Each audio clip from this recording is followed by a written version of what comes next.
towers of Babylon. Yeah, we sat down and we cried when we remembered Jerusalem. We were sick, Lord, near to dying. Oh,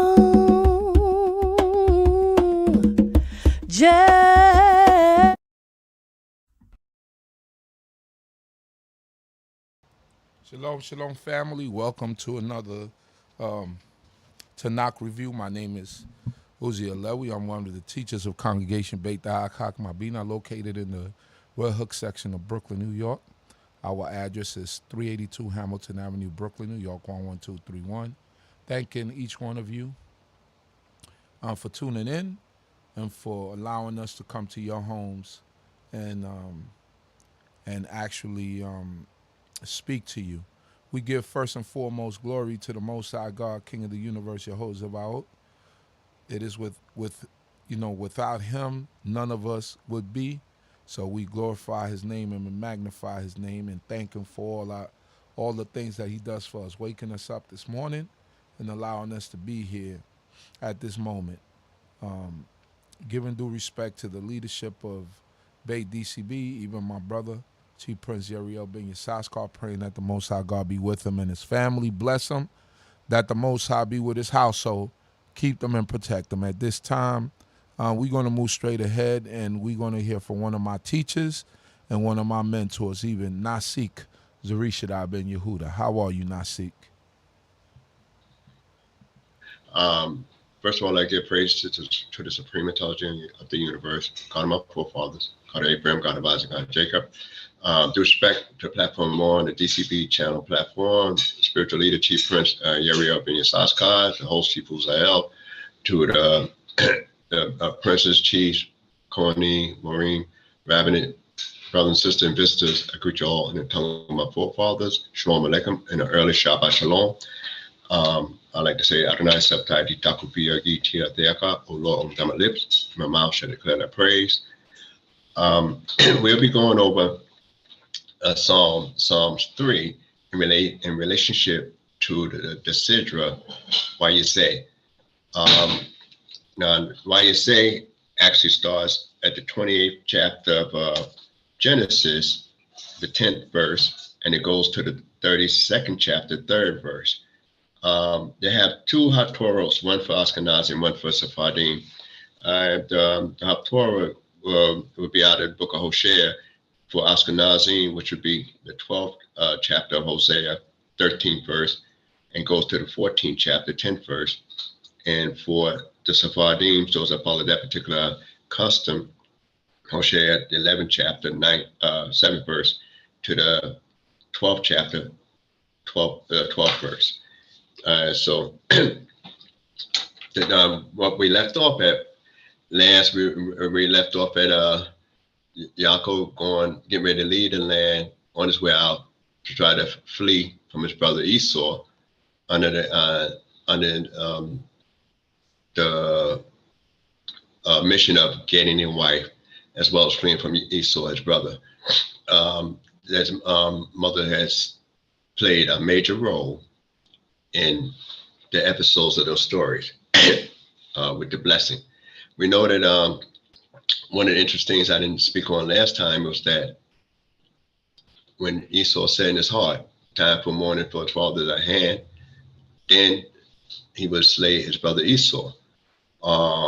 So as I pointed out before, that's as far as a son honoring his father, even though he intended on doing something that's cold-hearted at the end, that he put his father's feelings in front of his own, which is one of the things about honoring your father and your mother, that the days may be long upon the land which the Lord thy God giveth thee.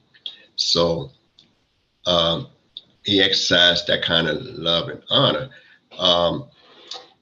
There's always a question that was asked to me, did Esau know his mother played a part in that episode? I don't know. It's not no information given in the book.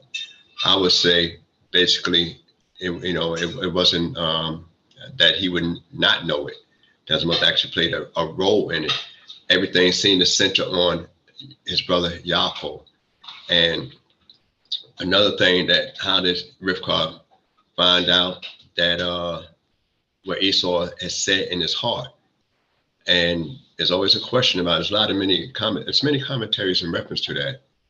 But some say he might have muttered it, but he said it in his heart. So muttering wouldn't be clear, because if you murmur, it's something that you got to complain about, but it's not really clear your intentions. This is what I grew up with. It's being taught that it might have been an angelic being around the neighborhood that seen what Esau says, some kind of way that she got word of it, because he said what he's going to do in his heart and not allow.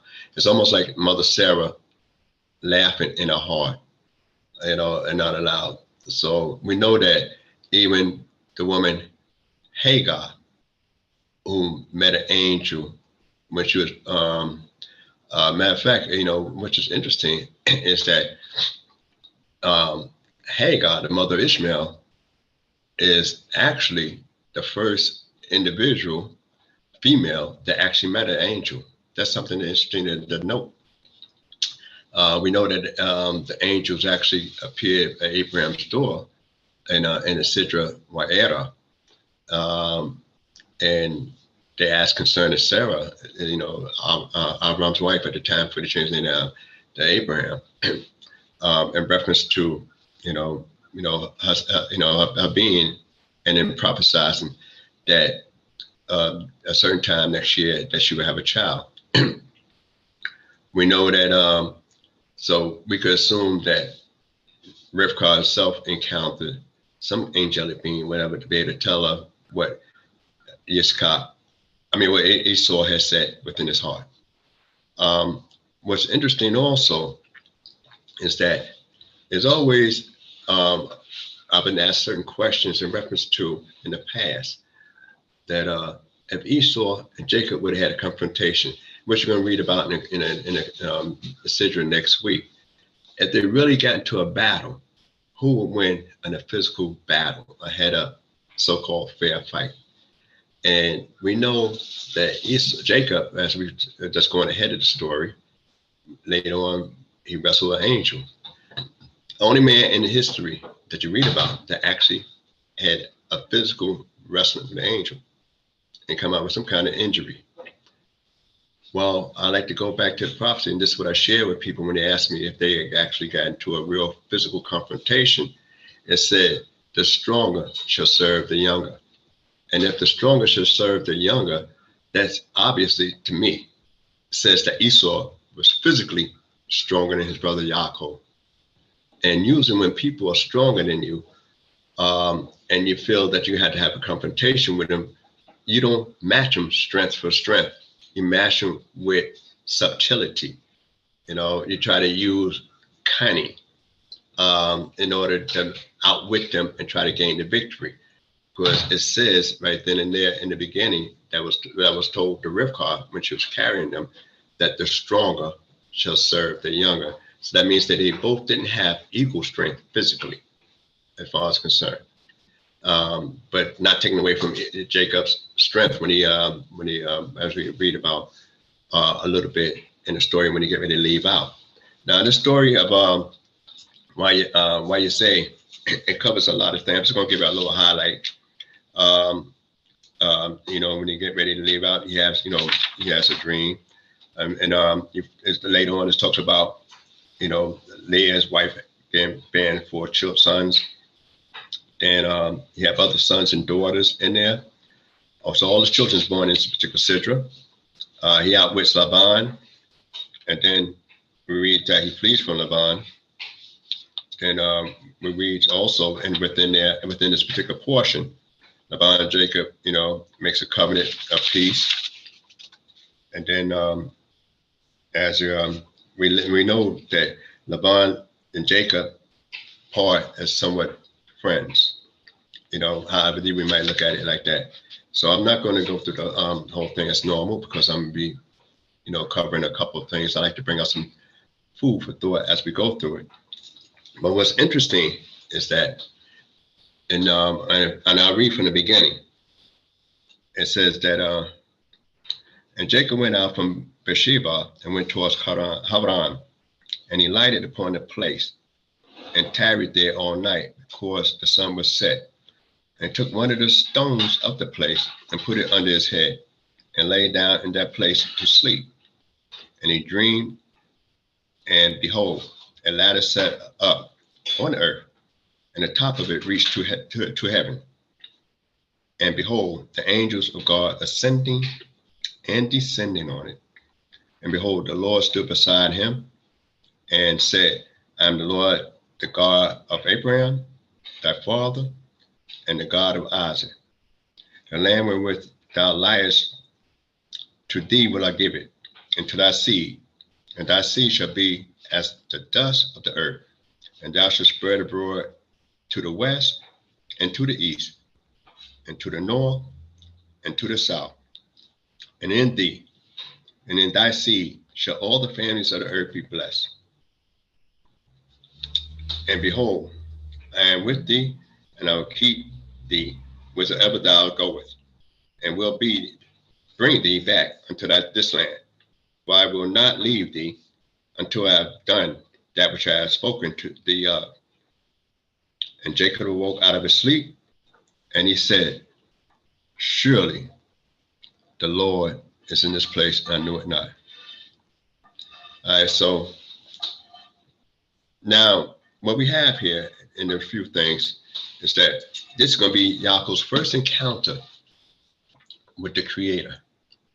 And what's interesting is that out of all the patriarchs, he's the first one to actually have a dream. So it's what's so unique about Genesis, that you find a lot of first occurrences about a lot of things when we read the book of Genesis. So we read where Esau was the first man to ever be tired and weary in the book of Genesis. Read about Hagar being the first female to ever encounter an angelic being. But yet we read here that, and also you read about the first old man that such as Abraham, who's the first one to be called an elder, an old man. You know, you read about the first man to ever have a poor eyesight, which is Yiscah. So many firsts that you can read about here. So now you hear about just the first time, you read about twins as well. And you read about the first time that you have one of the patriarchs out of three that has a dream. And the first guy, ironically, to have a dream, just like the first female to have an encounter with an angelic being, was an outsider, not an Israelite, not a descendant of Abraham. And the first man to have a dream was not a descendant of Abraham either. It happened to be Abimelech. And now you read here that Yaakov, the first of the patriarchs, they began to have a dream. And as we go through the course of the book of Genesis, we're going to find that there's more dreams mentioned in the book of Genesis than any other book around. But what's unique about this particular dream that Jacob had, and what you call the Sulam, which is the ladder, which we spelled, mix up the letters, the Samech, the Lamed, and the Mem. You could transpose it around, and you come to the word symbol. This is the only dream that's mentioned in scriptures that has no interpretation that's given to it. We would come up with a lot of different areas of what it could mean and how we express what the ladders is. First of all, you find the angels going up and then coming down. And it seemed like it should be just a reverse. You have also a ladder coming up from the earth, not something that's, almost like a stairway. Instead, it's coming down. And then you say, well, what supports the ladder for it to be able to go upward? And then did the ladder have two sides to it or one side? Because you had angels going up and coming down. Did the angels all go up first and they finish going up? And then the ones that coming down waited till the last one went up and they came down. So there's a lot of issues that could be asked, a lot of questions could be posed there. So since this is the only dream that's not ever expressed, do the angels represent the nation of Israel in its highest level? Ascending, or what? And then how many rounds? Does that even speak about how many steps to the ladder? Was it 7 steps? Was it 9 steps? Was it 40 steps? We don't know. And it says going up to heaven. If it went up to heaven, was he able to see the top? Even in his dream. We do some phenomenal things in our dream. So, and then he recognized that, the Creator, has spoken to him, and then and what happens is, and behold, the Lord stood beside him, in this dream. So what the angel's going up to heaven for, the Lord stood beside him in his dream. All right. And so is this a clear indication of what's going to take place? Are the angels going to accompany them? Changing shifts? So there's so much stuff that could be discussed in reference to the ladder, the Shalom, and what the symbols is about. And we ourselves, if we're going to, one takeaway, we can always apply it to our lives. Sometimes we could go up in our service to the Creator, in our life, and then sometimes we could take a step backwards. But nevertheless, it's whether you take 2 steps up, you might take 1 step back, or you took 1 step back and you took 2 steps up. It's always a progression, one way or the other. We all have a particular ladder that we gauge ourselves in our life. It's never a thing where we actually stable in our life. Either we moving forward, making an ascent, progress in our life, or we actually stepping back out of our life, making a regression in our lives. So when we look at this particular thing here, and what's remarkable is Yaakov's expression is that the Lord's in this place and I knew it not. And he used the word place. We find out within it that the place is not even given, he don't describe what the place is. And then the land that he lay upon, how big is that? How big is Jacob's body? And why would he use that analogy? Because Abraham was told to walk the length and the breadth of the land. Abraham, our father, was told to walk the length and the breadth of the land. But yet, Jacob himself is laying on a little parcel of land. So what is the contrast between those two? So we know that, and when he realized that whatever the place, and the word place is mentioned several times there in the scriptures, and we know that sometimes they use in traditional view, the place is as another symbolism for the Creator, and where he would dwell. So this is one of the unique things in scriptures that, without identifying where the location is directly, it's just saying where the place is. And then you got to say, well, how can I apply that to my life? Where would God be placed in your life? Where will you find a place of God within you? Or what do you got to go to a particular location for God to be able to use you and assess you in your life? So those are some takeaways that you could probably discuss further with the teachers as we move forward. And when we look further, had he knew where God was in the place, would he lay down and go to sleep? Or would he stay awake and paid attention and gave it more sanctity? Those type of things here. Remember, this is a man on the run. Only thing on his mind is getting away from the threat of his brother and also reaching the place of his uncle in order to get a wife and dwell there for a while. And if things would have went right away, quickly, that if Laban would have just gave him the wife right away, would it squelch the situation, with his brother and from the thing he left? So there's a lot of things that's going on that we could talk about and speculate, but just to save a little bit of time in that, we know that later on, we talk about, some of the interesting things in it, and I like to just focus on the first part. So Jacob rose up early in the morning and took the stone that he had put under his head, and set it up for a pillar, and poured oil upon the top of it. And he called the name of that place Bethel, but the name of the city was Luz at the first. So in Bethel, that literally means a house of God. All right. And then he strikes a bargain, which is strange. And Jacob vowed a vow. And this was interesting, so I don't want to overlook that. And that day I bind himself. If God will be with me and will keep me in this way, that I go, and will give me bread to eat and raiment to put on, so that I come back to my father's house in peace, then shall the Lord be my God. All right. And this stone which I have set up for a pillar shall be God's house, and all that thou shalt give me, I will surely give the tenth unto thee. So now this is the first time you read about a particular tithe of everything.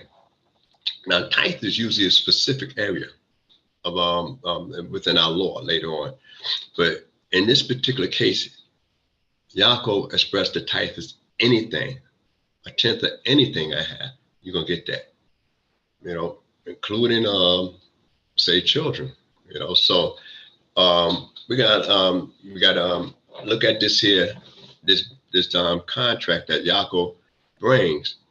We already know what the Creator has said from those that read the text. But now, is you trying to really bargain with the Creator now, or you don't believe the Creator because you had a dream and you're not really sure, and you want some security? And then, is God really your God or not? When he identifies himself as the God of your father, why not saying, we know Isaac was his immediate father, we know Abraham was already dead, but yet he called him the God of your father Abraham, and the God is God. So what's the difference in it? And then the thing is that you're talking about a blessing. Our father Abraham didn't bless any of his children that we read about in the scriptures. Isaac is the first patriarch that took the initiative to bless his children. So what is going on here? Those are some of the questions you could discuss, amongst the various people, various teachers that you might be around. All right. The first encounter, we know that, after he went to the journey in the east, and he looked, and behold, a well in the field, in this 29th chapter. And lo, 3 flocks of sheep lying there by it. For out of that well they watered the flocks. And the stone upon the well mouth was great, and thither was all the flocks gathered. And they rolled the stone from the well mouth, and watered the sheep, and put the stone back upon the well mouth in this place. And Jacob said unto them, my brethren, whence are ye? And they said, of Haran are we. And he said unto them, know ye Laban, the son of Nahor? And they said, we know him. And he said unto them, is it well with him? And they said, it is well. And behold, Rachel, his daughter, cometh with the sheep. All right. So we know right then that's when he met Rachel. And he kissed her. So he encountered her and everything like that. So I just want to go just fast forward. When he encountered her and kissed her and everything like that, it goes on to say, and which is interesting, something to discuss in the 10th verse of 29th chapter. And it came to pass when Jacob saw Rachel, the daughter of Laban, his mother's brother, and the sheep of Laban, his mother's brother, that Jacob went near and rolled the stone from the well's mouth and watered the flock of Laban, his mother's brother. And Jacob kissed Rachel and lifted up his voice and wept. And Jacob told Rachel that he was her father's brother. All right. That's something. That's a strange expression. And that he was her father's brother. And that he was Rebekah's son. And she ran and told her father. All right. So now I'd like to look at this first encounter. All right. And when we go further down, And Laban said to Jacob, behold, thou art my brother's, thou art my brother. Shouldest thou therefore serve me for naught? Now he stayed with him for the space of a month, you know, when he ran, because he told his father-in-law everything that happened. That means he had to tell him why he's on the move as well. So when he said, thou, you know, basically that close relative to me, what is he saying? He's saying, no, you act like I act. You emulate those kind of characteristics that I got. But you have a problem acting your characteristics out. Could that be an issue? Sometimes, you know, it says, we have this saying, evil recognize evil. You know, a thief could recognize another thief. A deceiver could recognize another deceiver. A righteous person could recognize another righteous person. You know, a holy person can recognize another holy person. So what are some of the relationships that's going on here, you know, between these two individuals? And then we know it says in the 16th verse, now Laban had two daughters. The name of the elder was Leah, and the name of the younger was Rachel. And Leah's eyes were weak, but Rachel was a beautiful form and fair to look upon. And Jacob loved Rachel, and he said, I will serve thee 7 years for Rachel, thy younger daughter. And Laban said, it is better that I give her to thee, than I should give her to another man. Abide with me. And Jacob served 7 years for Rachel, and it seemed unto him but a few. Days, a few days for the love he had to her. And Jacob said to Laban, give me my wife, for my days are fulfilled, that I may go in unto her. Now that's a kind of cruel way to say that to a man concerning his daughter. All right, but what's interesting is that Laban is all that is cut up to be. And we read later on that Jacob, you know, didn't have no real rest and that he had a lot of problems with his father-in-law. Then how do the few years be that be so groovy? Because he focused on his goal and his prize more so than his condition. So he wasn't looking at his condition on the process. He wasn't looking at all the obstacles he had on the process. He focused on the prize. And we know later on that you know, it's the wording that's used. Just like wordings was used with Yaakov concerning his father Isaac, it's subtle wordings that's used here, because we didn't read clearly those, whether it's in Hebrew or in English, the text where Laban promised to give Rachel directly to him for 7 years. He just said, you know, it's not better for you to have it than anybody else. You know, hang around, so to speak. And that's one of the, sometimes we got to listen acutely or pay attention to, when, like we say, sometimes when you're reading the contract, the fine print, sometimes we don't listen carefully, or we accept what we like to believe. Isaac accept what he liked to believe. Jacob accept what he liked to believe. And so sometimes that could get us caught up in certain situations. All right. But I'm not going to focus too much in there. I just want to bring a couple of points. We know automatically that he wound up getting duped within the in the process. And when he got duped in the process, we know automatically that Rachel, you know, she wound up with Leah. And when he wound up with Leah, you notice one of the interesting things about when he wound up with Leah, she had on clothes that looked like a bride. He had on some outfits that would make him appear to be like Esau. So we see some of the correlations there. And, you know, he went to the tent. She had a veil. You know, not only that, it covers her face and everything like that. She goes in the tent. And normally when you go, this is a pleasure to come with sleep at night. So Isaac's eyes were dim. He couldn't see as well. So it was like, you know, like a darkness there. And discovery comes in the morning. So he with his woman all night and he could discover that he'd been duped. Isaac himself had this great discovery when Esau come in, that he been deceived. So we know that when Jacob worked, Laban told him that, that wasn't the custom there.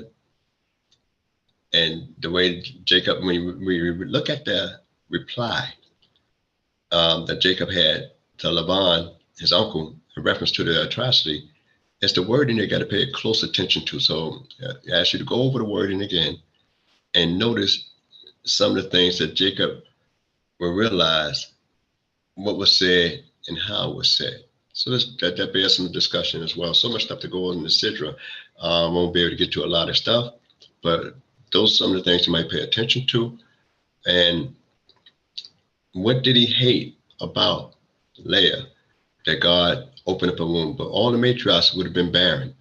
But because God saw that Leah was hated, she had children. He opened up a womb, she had children. What's interesting that in this particular portion, that you have two women, both of them, was wife material, but some had a better, sense of being a wife material as one that being a mother, where Raquel was interested in being a mother, Leah was more interested in being a wife. So as a wife, she wanted her husband to be satisfied with her, want to have a husband just like her desire should be to her husband. She wanted, her husband embrace, to be in that love area, as far as being really in love with her as well. So she had these children, and she recognized that God seen her hated. She attributes that the Lord seen that she was hated. She recognized that, saying, and it only attributed to the Creator, and saying, that's why I had this child, because God seen I was hated, so she named him Reuben. And then, you heard a lot of stuff. All the children she named was named in the beginning according to the first three, according to her conditions as wanting to be accepted as a good wife. Only when it came to a fourth son, Yehudah, that she said, now I would praise God. Being a wife, me having my desires, my wants concerning this man pales and compared to, I might as well be praising God that I was able to fulfill a duty as a wife and as a woman. So whereas the man may not never see me that great and that close as I want him to see me as, I'm gonna give the praise to the Creator. And it's the first time you read anybody actually praise or thanks God directly. Now we know the patriarchs respected God, brought offerings to God, but you never read literally before this time that the patriarch has said, thank God. She thanks him, sort of from the name Yehudah itself. And he's the only one that has the tetragrammaton within his name. But that's what I said, I pretty much spoke about that at length when I did the Sidra. But we know automatically that, they had to battle with the kids, each one had their children itself. And we know that finally, and at the end of the 30th chapter, near the end of the 30th chapter, the 22nd verse, it says, and God remembered Raquel, and God hearkened unto her and opened her womb. Now, if God hearkened unto her, that means she must have did some praying. She prayed to finally have a child of her own. And she conceived and bore a son and said, God had taken away my reproach. And she called his name Joseph, saying, the Lord add to me another son. Add to me another son. In other words, I just don't want one. I want one more. This is something that she said in the name of, when she named Joseph, saying, I don't want to just stop with Joseph. I want another child of my own, personally. All right. And it came to pass when Raquel had born Joseph, that Jacob said unto Laban, send me away that I may go unto my own place, into my country, and give me my wives and my children, for whom I serve thee, and let me go, for thou knowest my service wherewith I have served thee. And Laban said unto him, if thou have now found favor in thy eyes, I have observed the signs, and the Lord hath blessed me for thy sake. See, Yaakov, you read that Laban, seeing God was with him and blessed him because of Yaakov's sake. So he's saying, I really don't deserve all the rewards. Sometimes you could be in somebody's household doing certain things for them, and they doing good because you happen to be there. We as a people, any place we've been, we tend to enrich a particular culture, no matter where we at. But not to run too far into that area there. One of the things I like to bring is that before going further, that when Yaakov worked for the next 7 years, again for Raquel herself, what we find is that sometimes when people work and they feel like they've been duped and say, okay, I got service all the time, they slack off. But Yaakov himself worked just as hard the next 7 years as he did the first 7 years, under that condition. Because when things don't tend to go your way, you don't give up. If anything, you keep, turning it up, in that sense. So in other words, you try to do a lot more, put a lot more effort in, because now it's more time being involved. And if it wasn't successful the first couple of times and you got to put it in, put that work in, sometimes you got to still work just as hard, even in a set of depression and setbacks in life. And that's one of the lessons and takeaways you can pick up from that particular portion. That a lot of times when things don't go our way right away, you say, what's the purpose of work? I thought I should accomplish this by this time. And it happened. So therefore, I not going to put in that much effort in. No, you keep pushing the effort in until you achieve your goal. We know that we read about, Yaakov having, another dream concerning the cattle and everything like that. And we talk about genetics and impregnations. We know that Laban, he worked for the cattle for 6 years. So Laban convinced him to stay there and asked him what going to be his wages there. Before, Yaakov, automatically had the intention of what the wages should be. Now Laban asked him, being he realized that I'm doing good while you over here, hang around with me for another 7 years. So it's strange that he wound up being in Laban's service for 20 years. And most jobs at one time, when I was coming up, you do 20 years and you could retire. But that's another story to focus on. And I just want to bring out one of the things is that Laban, Yaakov, after he got the cattle and everything like that, and he's seen that the children of Laban, sons of Laban, and it's strange that you read about the sons of Laban later on in his life. They looked at him a little different, talked outwardly, but he's seen the expression of his father-in-law's face. Now, mind you, he'd been with his father-in-law for 20 years. He know what that look mean. And whether Laban said anything or not, he could read the contents of a person's face. He heard what the son said, but he could read the look of his father-in-law's face. We know that he talked about fleeing. So in the 31st chapter, he flees from Laban. And when he flees, Laban overtakes him, but God comes to Laban in a dream. And when he comes, in Laban in a dream, we wind up finding out that God told him not to speak neither, good or bad to him. And so, which is interesting. We know that Raquel has stole her father's gods. Laban, coming after Yaakov, found out that he had left off with the children, and with the wives, which is the Laban's daughters. And we know automatically as we go further through the story that God, caught up, came to Laban in a dream, and it's strange that Laban recognized it that was the God of Yaakov, and not his God. And that's something I figure, if God would come to me in a dream and you telling me this, you would say, well, if I'm worshiping another God Who are you to tell me something? If I'm worshiping another God and I believe my God had that kind of power, that kind of strength, and I'm coming out there because my idols are gone, and I've been had these idols all this time and they disappeared. Do I feel that without my God idols being right there, I'm not strong enough? Would you, in a situation, heard some strange voice in a dream and telling you about, identifying yourself as a God? And one of the strange is that, and tell you not to do something against your son-in-law, good or bad, then I would say, you ain't my God. You ain't the God I pray for. My God can handle that. That's something to consider.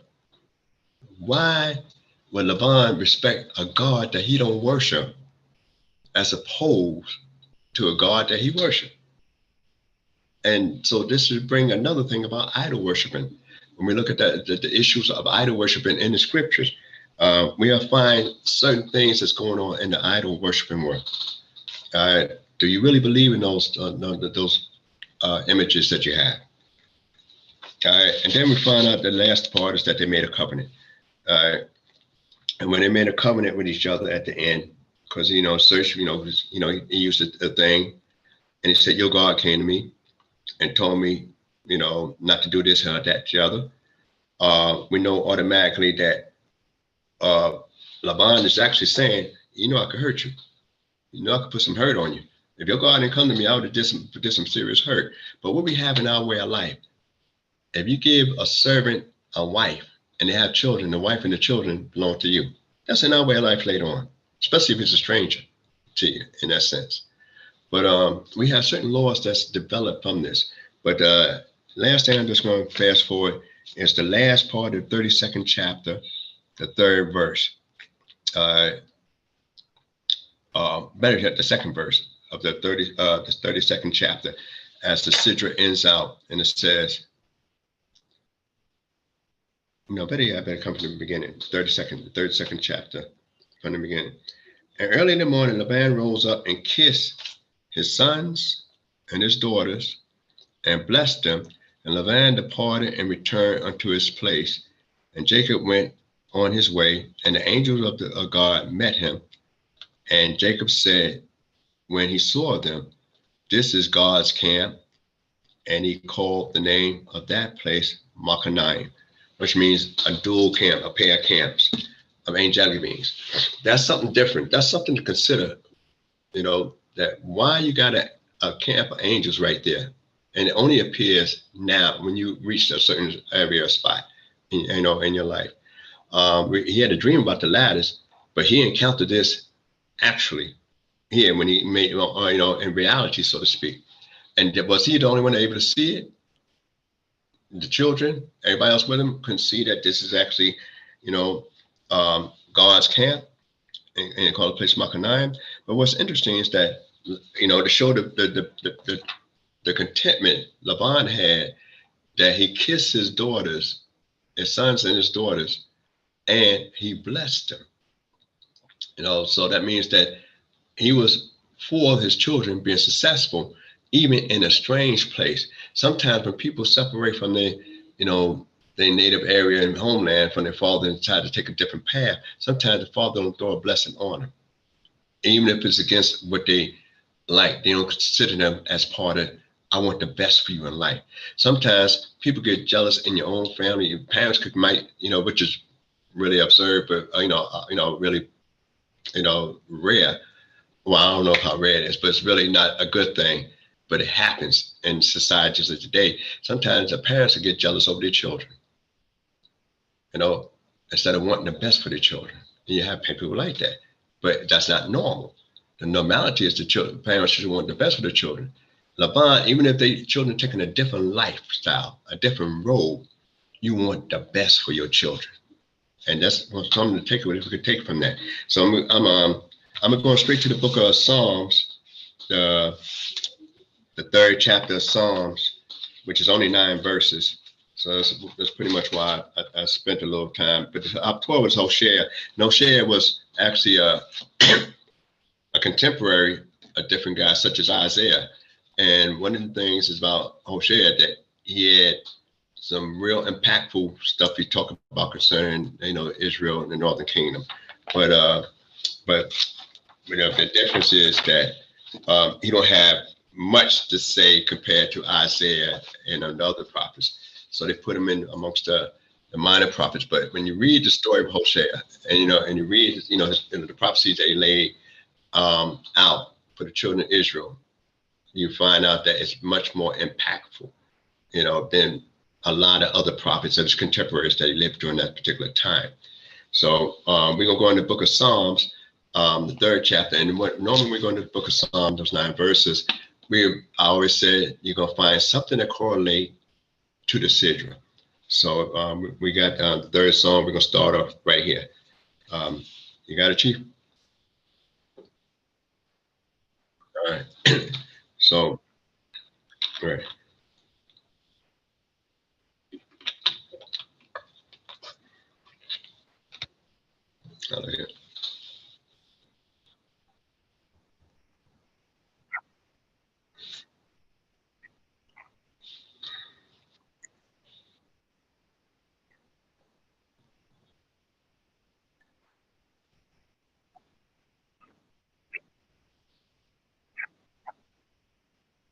I'll stop right there. All right. So first of all, I tell you that as a Psalm of David, when he fled from Absalom. So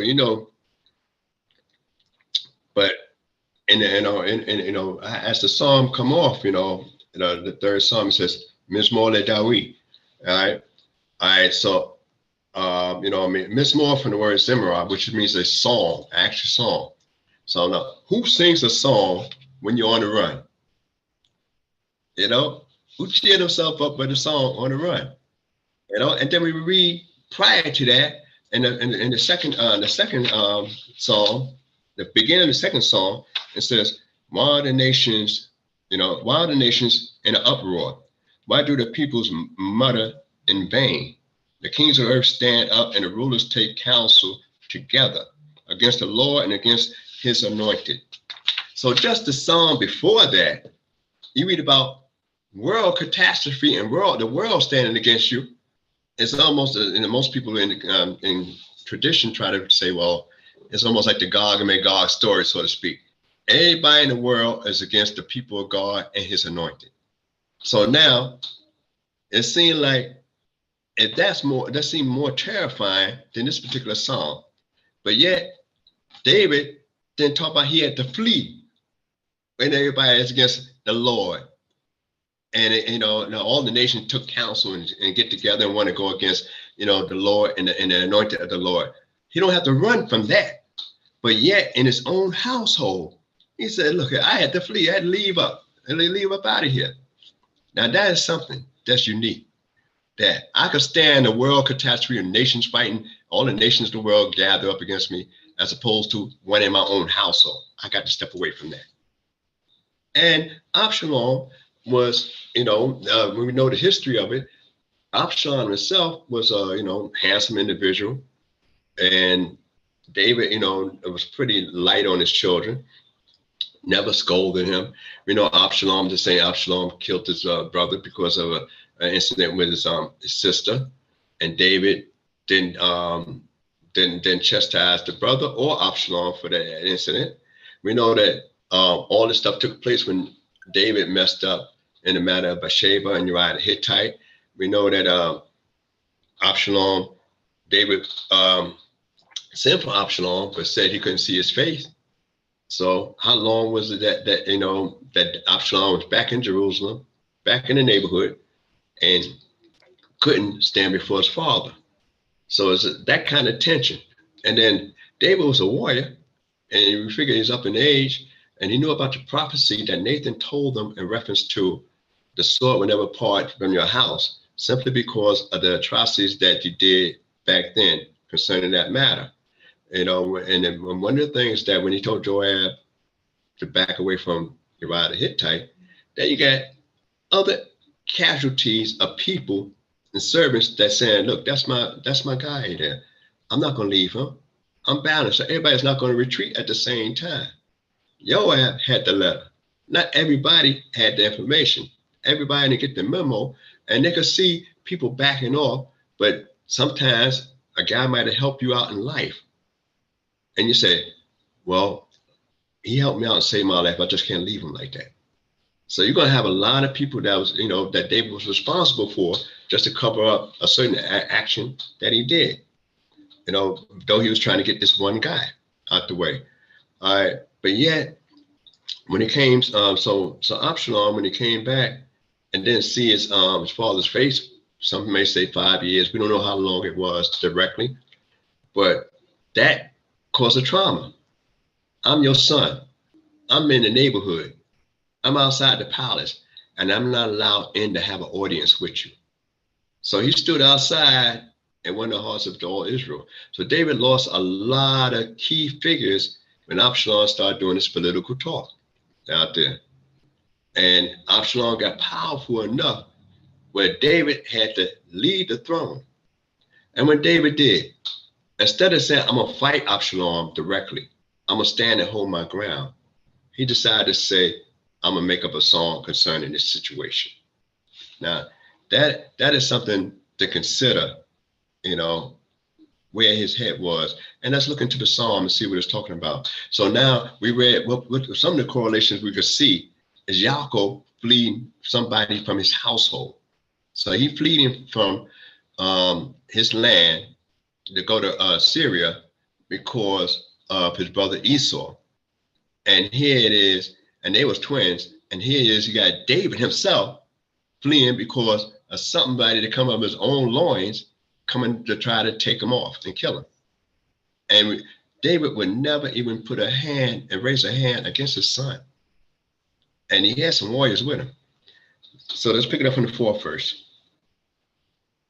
Oh, but yeah, one more thing. The word Selah. I'd like to bring out the word Selah in there.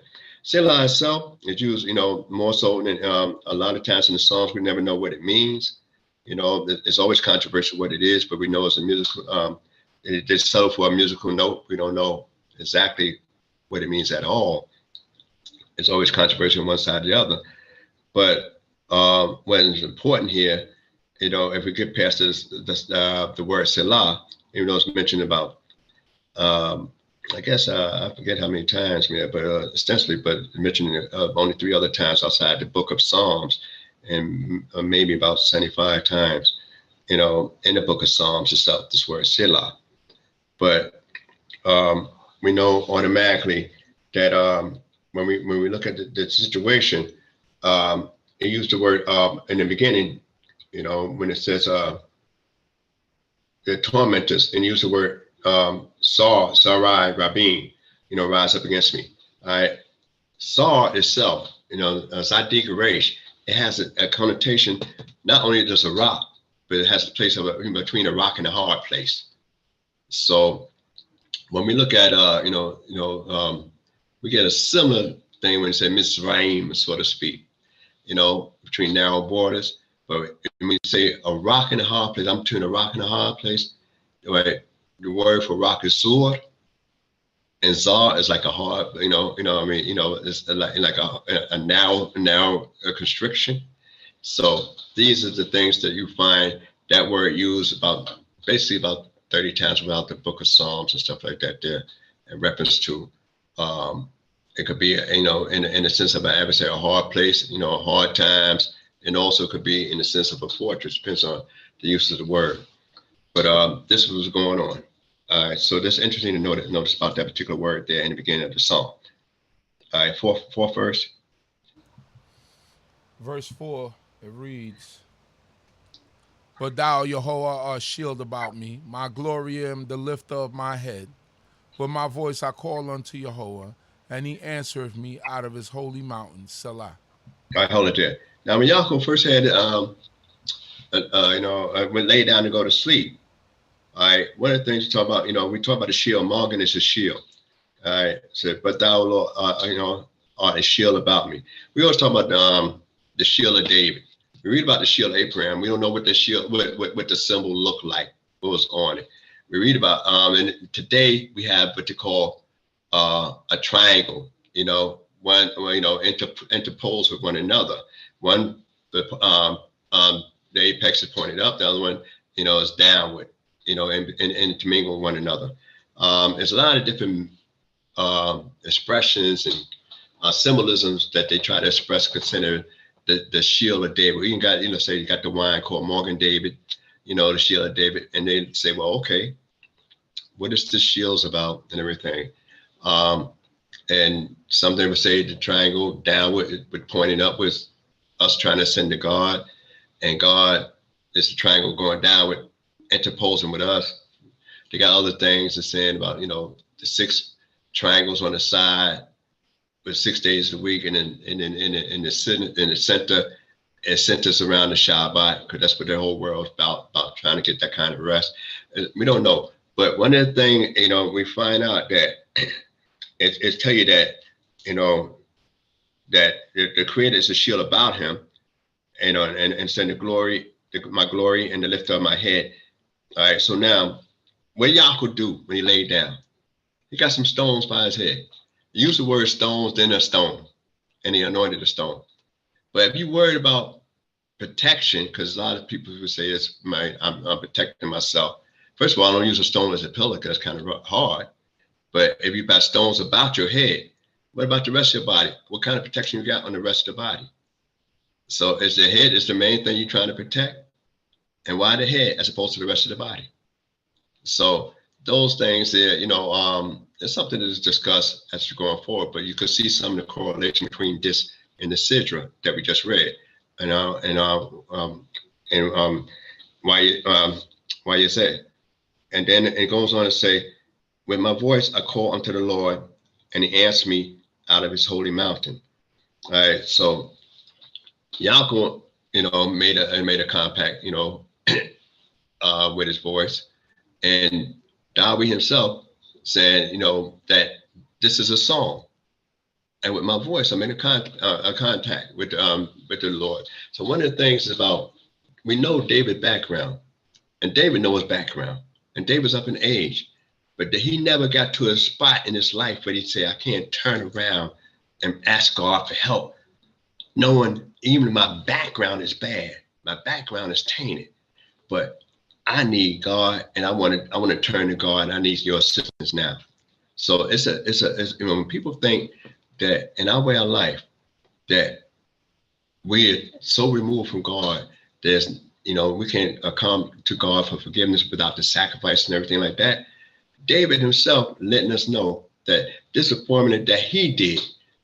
All right, but so now when we go from the 6th verse, what we got in the 6th verse? Verse 6 reads, I lay me down and I sleep, I awake, for Yehovah sustaineth me. I'm not afraid of 10,000s of people that have set themselves against me round about. Arise, before we go to that, all right. What's important is that who lay down and go to sleep when you got problems? Somebody after you. My son is after me. Somebody, enemy is after me. And all I'm going to do is, after that, I'm going to pray to God, I'm going to lay down and go to sleep. That means right in there, he feels secure. He's not dwelling on that. I'm going to go to sleep. And say, and I wait for the Lord sustains me. Saying, already, I'm letting you know that the reason I'm going to go to sleep, knowing, I had to flee, knowing that somebody might be trying to get to me, knowing somebody want my life, and then I'm going to sleep well, not worrying about that situation because I know the Lord sustained me. One king learned this thing from his father, David, and that king was King Hezekiah. When the people came to him and tried to, the Assyria came to him and wanted to, threaten him, with everything, war, and gave him a letter even. King Hezekiah took the letter and put it on the altar and went to sleep. Why he put it on the altar? Well, the letter contained a lot of atrocities against the God of Israel, as well as his people, the anointed, the king. So one of the things I always share with people is that the way Hezekiah brought that letter and put it on the altar, I said, this letter ain't addressed to me. I'm just a servant of the true and living God. This letter is addressed to God, so I'm going to put it where God can find that his mail is waiting for him on the altar. And he went to sleep. Then we know what happened. Those that read the story, you know what I mean, that they had some drama in the camp of Syria. But sometimes you got to say, this letter ain't for me. This letter is for God, because he attacking me, and he attacking me using God as part of his attack as well. And therefore, I'm gonna go ahead and bring this letter and my problems to the Creator. No matter where I was at in life before, I know where I'm at now. So this is some of the things we learned from that. And then when we look at it and said, I'm not afraid of 10,000 people, that has set themselves against me round about. So right then and there, that he's automatically, it says that in reference to the people. But I just want to go, before I go further, I just want to bring out one word in Hebrew from the fifth verse that I went by pretty fast. Excuse me for going kind of fast in that. But in the fifth verse, it says, Koli el Adonai ekra, well, anani. That means, and I will call. It don't say I call. In the English, which says, in the English in the fifth verse, it says, with my voice, I call unto the Lord, but in the Hebrew, when we look at it carefully, it said, I will call. And yet, he answered me. It should be, and he will answer me. So now when we look at it like that, and I will call and he answered me, what is saying? What's going on now? Because if it say, I will call, and then as I will call, then he should answer me somewhere in the future. But the Creator already answered me already. That's how sure I am when I called out to the Creator, So there's some of the things that, you could talk about and jostle about with the various teachers. Is the language and the style and the verbiage that's used here. All right. We had and then it goes on to say, and arise, O Lord, and save me, O my God, for thou hast smitten all my enemies upon the cheek, and thou hast broken the teeth of the wicked. All right, before I go to the last verse, all right, one of the things is that he's still talking about salvation. The word Hosea is used a lot in the book of the scriptures, especially in the Psalms. All right, so maybe that was about 75. No, I'm not sure. The Selah might have been 30 times. But anyway, don't quote me on it, because any mistakes gonna be my own. But anyway, Hosea itself, when you use a hey at the end of the word Hosea, it becomes a noun for salvation. When you drop off the hey and it is like a verb, that's what's being happening down, what's being done to you. So a lot of times, when we read in the Psalms a lot, see, the Psalms itself is not so much prophecy, it's about truth. And a lot of people use it as prophecy, but it ain't prophecy that's being done here in the Psalms. And that's why it's not considered part of the prophecy. So a lot of people, when they try to convince us about different things in other books and about other doctrines, they look at the Psalms as it was prophesied in the Psalm. It's prophesied this. It's not prophecy in the Psalms. Psalms itself is about a book of truth. That's what it's about. Tehillim is praises, and then you got this here particular song is a song. And if it's a song in it, then it's and they tell you what the subject matter. The subject matter is that I'm on the run from family member right now, and I'm showing you how I deal with the situation with the family member. That's what the psalm is about. So we got to consider that in the last verse 9. Verse 9 reads, salvation belongeth unto Yehovah, thy blessing be upon thy people, Selah.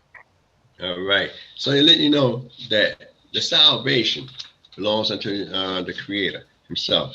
And that, the blessing, be upon the people. And we know that as we end the book of the citric portion, YAH, we talk about the blessings that even the so-called unscrupulous Laban, Laban blessed his children. And also that you find the angels camp around Yaakov after that he encountered those angels in the camp. So I hope you got something out of what I said. Any mistakes been my own, and hopefully, they've been enlightening. And then, go back over some of these portions that I read, because I left quite a bit out. Discuss it with your various teachers and leaders in various congregations, and you find that it's so much stuff and so much richness in there that I haven't begun to even scratch the surface. And with that, I say Shalom Aleichem, early Shabbat Shalom. Hallelujah. Torah about Nasik, may the Most High God bless you. Amen. All of us. Shalom.